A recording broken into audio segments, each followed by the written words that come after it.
Hi friends, ಎಲ್ಲರಿಗೂ ನಮಸ್ಕಾರ. Welcome to ರಮ್ಸ್ ರೆಸಿಪಿ. ಇವತ್ತು ನಾನು ಸ್ವೀಟ್ ಪೊಂಗಲ್ ಮತ್ತು ಖಾರ ಪೊಂಗಲ್ ತುಂಬ ಕಡಿಮೆ ಸಮಯದಲ್ಲಿ ಸುಲಭವಾಗಿ ಹೇಗೆ ಮಾಡೋದು ಅಂತ ತೋರಿಸ್ತಾ ಇದ್ದೀನಿ. ಇದು ಎರಡಕ್ಕೂ ಒಂದೇ ಕುಕ್ಕರಲ್ಲಿ ಬೇಯಿಸ್ಬಿಟ್ಟು ನಾವು ಈಸಿಯಾಗಿ ಮಾಡ್ಕೊಬೋದು. ಪೊಂಗಲ್ನ ಒಂದು ಅರ್ಧ ಗಂಟೆಲೆಲ್ಲ ನಿಮಗೆ 2 ಸ್ವೀಟ್ ಮತ್ತು ಖಾರ ಪೊಂಗಲ್ ರೆಡಿ ಆಗುತ್ತೆ. ಬನ್ನಿ ನೋಡೋಣ.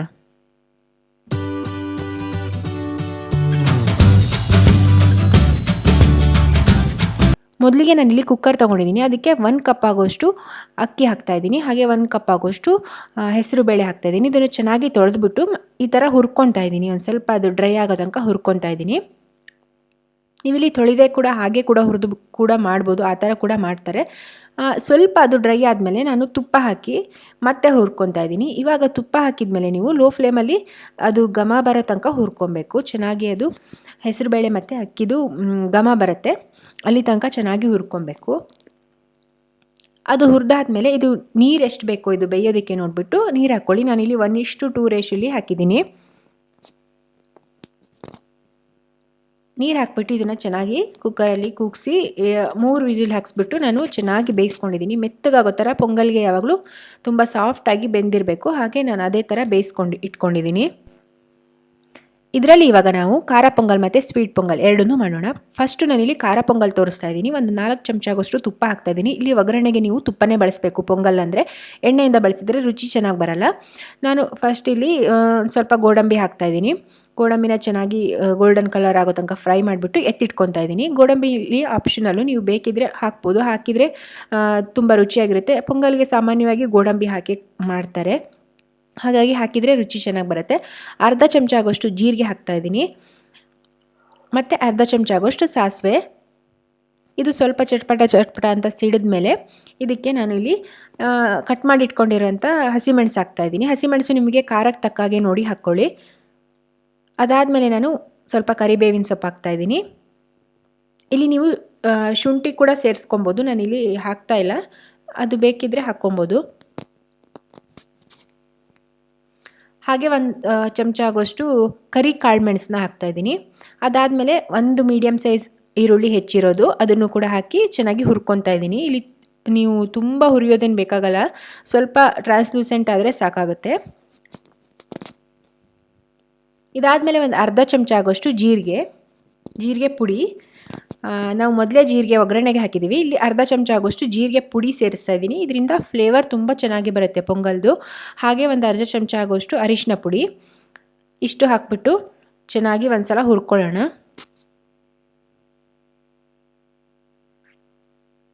ನೋಡಿ, ಇದು ಇವಾಗ ಆಗಿದೆ. ಇದಕ್ಕೆ ನಾವೇನು ಬೇಯಿಸಿಟ್ಕೊಂಡಿದ್ದೀವಲ್ಲ ಅದರಲ್ಲಿ ಅರ್ಧ ಭಾಗದಷ್ಟು ತೆಗೆದ್ಬಿಟ್ಟು ನಾನಿಲ್ಲಿ ಖಾರ ಪೊಂಗಲ್ಗೆ ಸೇರಿಸ್ತಾ ಇದ್ದೀನಿ. ಇನ್ನರ್ಧ ಭಾಗದಷ್ಟು ನಾನು ಸ್ವೀಟ್ ಪೊಂಗಲ್ಗೆ ಹಾಗೆ ಇಟ್ಕೊಂಡಿದ್ದೀನಿ.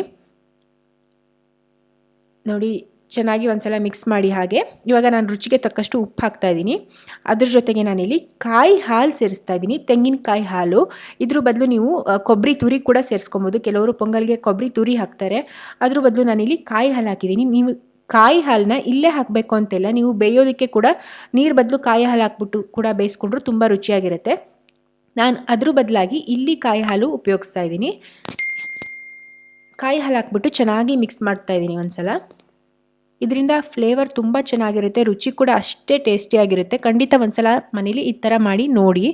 ಹಾಗೆ ಇವಾಗ ಕನ್ಸಿಸ್ಟೆನ್ಸಿ ಎಷ್ಟು ಬೇಕೋ ನೋಡಿ ಅಡ್ಜಸ್ಟ್ ಮಾಡ್ಕೊಳ್ಳೋದಕ್ಕೆ ನಾನಿಲ್ಲಿ ನೀರು ಸೇರಿಸ್ತಾ ಇದ್ದೀನಿ. ನೀರು ನೀವು ನೋಡಿಬಿಟ್ಟು ನಿಮಗೆ ಯಾವ ಥರ ಹದದಲ್ಲಿ ಬೇಕೋ, ತುಂಬ ನೀರಾಗಿ ಬೇಕೋ ಅಥವಾ ಸ್ವಲ್ಪ ಗಟ್ಟಿಯಾಗಿ ಬೇಕೋ ಆ ಥರ ನೋಡಿಬಿಟ್ಟು ನೀವು ನೀರು ಬೇಕಾದಷ್ಟು ಸೇರಿಸ್ಕೊಬೋದು. ಇಷ್ಟೇ ಸೇರಿಸಿದ್ರೆ ಆಯಿತು. ನೋಡಿ, ನಾನು ಈ ಹದದಲ್ಲಿ ಇಟ್ಟಿದ್ದೀನಿ. ಇಷ್ಟೇ, ತುಂಬ ಸಿಂಪಲ್, ಈಸಿಯಾಗಿ ಪೊಂಗಲ್ ರೆಡಿ ಆಯಿತು, ಖಾರ ಪೊಂಗಲ್. ಇದಕ್ಕೆ ನಾನು ಆವಾಗ ಹುರಿದಿಟ್ಕೊಂಡಿರೋ ಅಂಥ ಗೋಡಂಬಿನ ಸೇರಿಸ್ತಾ ಇದ್ದೀನಿ. ಇಷ್ಟೇ, ಇದು ಫ್ಲೇಮ್ ಆಫ್ ಮಾಡಿದ್ರೆ ಖಾರ ಪೊಂಗಲ್ ರೆಡಿ ಆಗುತ್ತೆ. ಈ ಕಡೆ ನಾವು ಸ್ವೀಟ್ ಪೊಂಗಲ್ ಹೇಗೆ ಮಾಡೋದು ಅಂತ ನೋಡೋಣ. ನಾನಿಲ್ಲಿ ಒಂದು 5 ಚಮಚ ಆಗೋಷ್ಟು ತುಪ್ಪ ಹಾಕ್ತಾಯಿದ್ದೀನಿ. ಸ್ವೀಟ್ ಪೊಂಗಲ್ಗೆ ಸ್ವಲ್ಪ ತುಪ್ಪ ಜಾಸ್ತಿ ಬೇಕಾಗುತ್ತೆ. ಮತ್ತು ಗೋಡಂಬಿ ಹಾಕಿ ಹುರ್ಕೊತಾ ಇದ್ದೀನಿ. ಗೋಡಂಬಿ ಸ್ವಲ್ಪ ಕೆಂಪಗಾಗೋ ತನಕ ಹುರ್ಕೊಳ್ಳೋಣ. ಸ್ವಲ್ಪ ಕೆಂಪಗಾದ ತಕ್ಷಣ ನಾನಿಲ್ಲಿ ದ್ರಾಕ್ಷಿ ಸೇರಿಸ್ತಾ ಇದ್ದೀನಿ. ದ್ರಾಕ್ಷಿ ಕೂಡ ಸ್ವಲ್ಪ ಉಬ್ಬಿ ಬರಬೇಕು, ಅಲ್ಲಿ ತನಕ ನಾವು ಇದನ್ನು ಚೆನ್ನಾಗಿ ಹುರ್ಕೊಳ್ಳೋಣ. ಈ ಥರ ನೋಡಿ, ಇವಾಗ ದ್ರಾಕ್ಷಿ ಎಲ್ಲ ಉಬ್ಬಿದೆ ಚೆನ್ನಾಗಿ. ಈ ಹಂತದಲ್ಲಿ ನಾನು ಇದಕ್ಕೆ ಬೆಲ್ಲ ಹಾಕ್ತಾ ಇದ್ದೀನಿ. ಇಲ್ಲಿ ನಾನು ಬೆಲ್ಲದ ಪೊಂಗಲ್ ತೋರಿಸ್ತಾ ಇದ್ದೀನಿ, ಹಾಗಾಗಿ ಬೆಲ್ಲ ಉಪಯೋಗಿಸಿದ್ದೀನಿ. ನಿಮಗೆ ಸಕ್ಕರೆ ಪೊಂಗಲ್ ಇಷ್ಟ ಅಂದರೆ ಸಕ್ಕರೆ ಕೂಡ ಹಾಕಿ ಮಾಡ್ಕೊಬೋದು. ನಾನಿಲ್ಲಿ ಬೆಲ್ಲ ಏನು ಪಾಕ ಎಲ್ಲ ಬರೆಸಿ ಏನು ಹಾಕ್ತಾಯಿಲ್ಲ, ಹಾಗೆ ಡೈರೆಕ್ಟಾಗಿ ಬೆಲ್ಲ ಹಾಕಿದ್ದೀನಿ. ಇದು ತುಪ್ಪದಲ್ಲಿ ಚೆನ್ನಾಗಿ ಈ ಥರ ಕರಗಿ ಸ್ವಲ್ಪ ನೀರಾಗುತ್ತೆ. ಅದು ಸ್ವಲ್ಪ ನೀರಾದ ತಕ್ಷಣ ನಾನು ಇಲ್ಲಿ ಮತ್ತೆ ಕಾಯಿ ಹಾಲು ಸೇರಿಸ್ತಾ ಇದ್ದೀನಿ ಇದಕ್ಕೆ. ಖಾರ ಪೊಂಗಲಿಗೆ ಏನು ಕಾಯಿ ಹಾಲು ಸೇರಿಸಿದ್ನೋ ಅದೇ ಕಾಯಿ ಹಾಲನ್ನ, ತೆಂಗಿನಕಾಯಿ ಹಾಲನ್ನ ಸ್ವೀಟ್ ಪೊಂಗಲ್ಗೂ ಸೇರಿಸ್ತಾ ಇದ್ದೀನಿ. ಇದರಿಂದ ಮತ್ತೆ ರುಚಿ ತುಂಬ ಚೆನ್ನಾಗಿ ಕೊಡುತ್ತೆ. ಹಾಗಾಗಿ ಇದನ್ನು ಹಾಕಿ ಸ್ವಲ್ಪ ಈ ಥರ ಕೈ ಆಡಿಸೋಣ. ಅದಾದಮೇಲೆ ನಾನು ಇವಾಗ ಏನು ಮತ್ತೆ ಅರ್ಧದಷ್ಟು ಉಳಿದಿತ್ತಲ್ವ ನಾವು ಖಾರ ಪೊಂಗಲ್ಗೆ ಹಾಕಿ, ಅದನ್ನು ಇವಾಗ ಸ್ವೀಟ್ ಪೊಂಗಲ್ಗೆ ಸೇರಿಸ್ತಾ ಇದ್ದೀನಿ.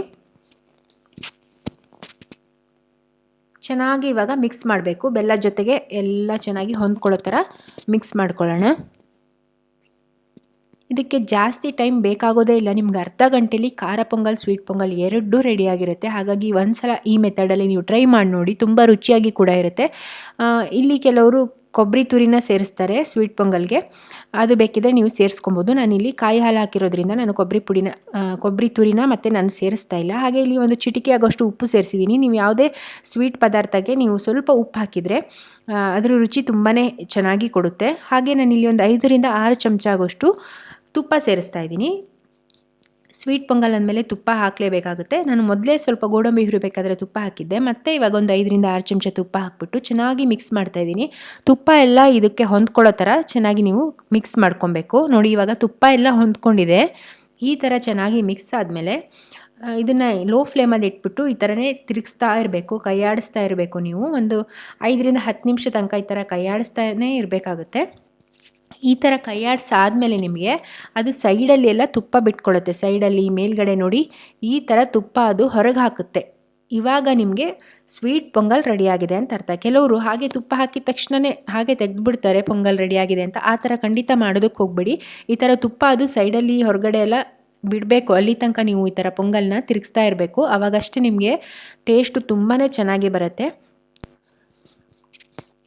ಕೇವಲ 30 ನಿಮಿಷದಲ್ಲಿ ಖಾರ ಪೊಂಗಲ್ ಮತ್ತು ಸ್ವೀಟ್ ಪೊಂಗಲ್ನ ಸುಲಭವಾಗಿ ಹೇಗೆ ಮಾಡೋದು ಅಂತ ತೋರಿಸಿದ್ದೀನಿ. ಇದೇ ವಿಧಾನದಲ್ಲಿ ಈ ಸಂಕ್ರಾಂತಿಗೆ ನಿಮ್ಮ ಮನೆಯಲ್ಲೂ ಕೂಡ ಈ ಪೊಂಗಲ್ನ ಟ್ರೈ ಮಾಡಿ ನೋಡಿ. ಹಾಗೆ ತುಪ್ಪದ ಜೊತೆಗೆ ಈ ಪೊಂಗಲ್ನ ಸವಿಯಿರಿ ಅಂತ ಹೇಳ್ತೀನಿ. ಹಾಗೆ ವಿಡಿಯೋ ಇಷ್ಟ ಆಗಿದರೆ ಪ್ಲೀಸ್ ಒಂದು ಲೈಕ್ ಮಾಡಿ. ಹಾಗೆ ಯಾರಾದರೂ ಹೊಸದಾಗಿ ನನ್ನ ಚಾನಲ್ ನೋಡ್ತಾ ಇದ್ದರೆ ನನ್ನ ಚಾನಲ್ಗೆ ಸಬ್ಸ್ಕ್ರೈಬ್ ಆಗಿ. ನಾನು ಮತ್ತೆ ಇನ್ನೊಂದು ಹೊಸ ವಿಡಿಯೋದೊಂದಿಗೆ ಸಿಗ್ತೀನಿ. ಅಲ್ಲಿವರೆಗೆ ಬಾಯ್, ಟೇಕ್ ಕೇರ್.